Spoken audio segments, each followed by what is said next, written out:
Today we're taking a look at the New Balance 890 V7.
.6 miles, 7 minutes, 42 seconds per mile. Absolutely loving the miles out there today. A beautifully sunny day, a Friday, welcoming me to the weekend. But before I get into my first thoughts on the New Balance 890 V7, I want to go over some disclosures. This is a pair of shoes that was given to me by Roadrunner Resorts back when I was out there in San Diego last week for the purposes of review. However, neither Roadrunner Sports nor New Balance is paying me to make this video.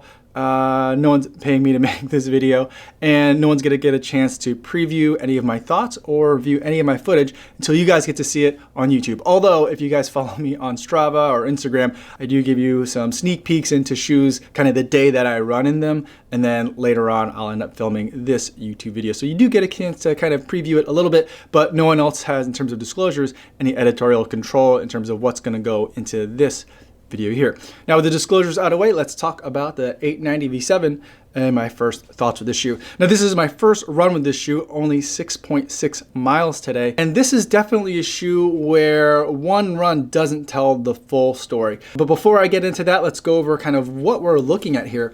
Now, this is a shoe that last year I very easily looked right past it. It was a weird looking shoe, and some of the numbering system with New Balance, I just don't get. It's just confusing to me. Although once you kind of dive into it, it does make a little bit of sense, at least more than all the different variants of fresh foam. But essentially with the New Balance numbered shoes, the last two digits kind of tell you what the shoe's about. And so with the 1080, for example, that's their high mileage shoe for neutral runners.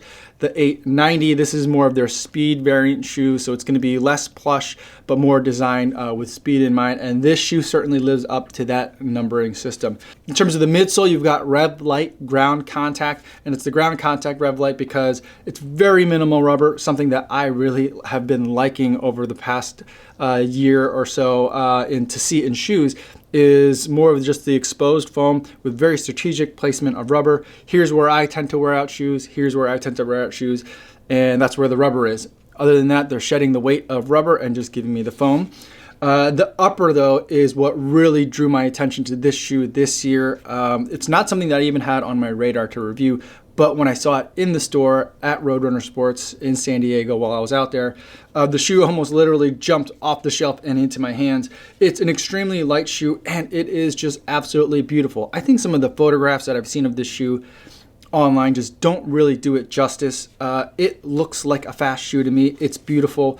The knit upper materials look great. I love this translucent kind of heel cup. It almost looks like just a thin layer of glue has been applied to the outside, giving you just that little bit of support. It's a little bit more substantial than just like a outer layer application of material. There's more material on the inside that's even a little bit padded. And then you've got the beautiful knit. New Balance has been doing some fantastic stuff with their knit materials. I ran in the New Balance French Foam Zante Pursuit earlier this year. That also was a super comfortable knit material that I really enjoyed, and this knit material also is just absolutely fantastic. I also love the color pattern on it. Everything about the appearance of this shoe, absolutely, they did a fantastic job, and it feels fantastic on foot. Very roomy in the toe box, roomy all around. I was able to get it locked down and I felt pretty secure in it. But as I was running in, I thought maybe that it was almost even too much room. That's something that I'll have to kind of keep in mind as I'm running more. I'm not really sure exactly how I feel on it yet. But in terms of the fit, if you're someone that's been getting cramped by some other running shoes and the latest trends in running shoes, which has been to make everything super, super snug, especially when you're dealing with knit materials, this is going to be a refreshing departure. It's not a wide shoe by any means, but it's a little bit more roomy than a lot of the shoes that I've been running in recently. In terms of the tongue is kind of the only place that has more traditional materials on this. It's a little bit of a padded tongue, which was nice and comfortable on foot. And it's kind of held in place with a couple of pieces of like stretchy mesh that are in here, which is also very comfortable. In terms of the weight of the shoe, it's an extremely light shoe. Again, it just bounces off of the shelf and into your hands, and it feels great to hold it. Feels great on foot. The only problem with this shoe, and I'm not sure if it's a problem yet, because remember it's a something 90 shoe, which means it's intended for faster days. It's not a soft shoe. And so initially when I started running in the shoe, I thought that maybe this is a little bit like a knit version of the Beacon, which is the Beacon is a shoe that I absolutely loved last year, one of my top 5 shoes of last year. But it's definitely not that. It's much more stiff than a Beacon is.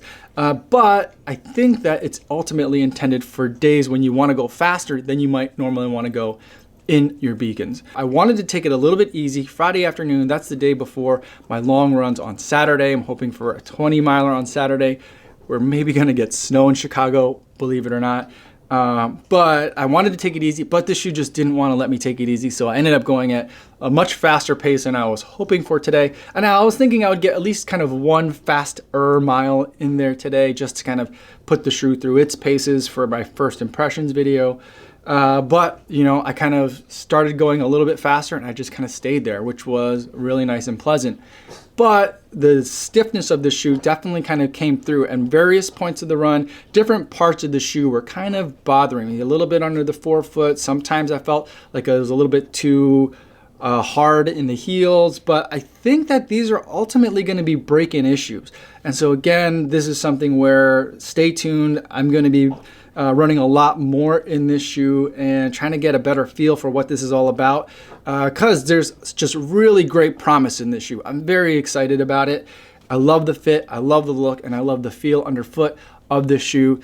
I just hope that some of these things that might be bothering me a little bit here and there, transient things that are just coming and going as I'm kind of checking in mentally during the run, hopefully some of those things will iron out and smooth out once I can get it really broken in. Now, I usually don't think that most shoes need to be broken in 2019. I feel like most shoes, their behavior is pretty consistent right out of the box through the first at least 100 miles or so. And so it's a little bit of a departure from what I would normally say in terms of my first impressions of a shoe.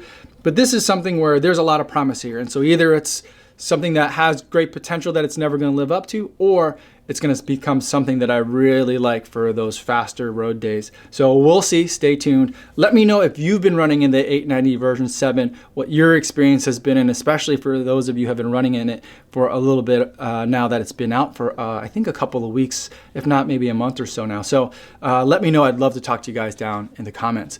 Now, before I go today, I want to remind you guys about the charity runner for this week. The charity runner for this week is Courtney Smith, who's running the London Marathon tomorrow. And good luck to you, Courtney. And Courtney's going to be raising money for Severn Hospice, the hospice that took care of his stepmother before she passed. I've been very proud to donate 70 pounds to Courtney's fundraising efforts, and I'll post links in the description in case you'd like to learn more. Thanks so much for making it to the end of the video, guys, and I will see you guys tomorrow. Yo, what's going on?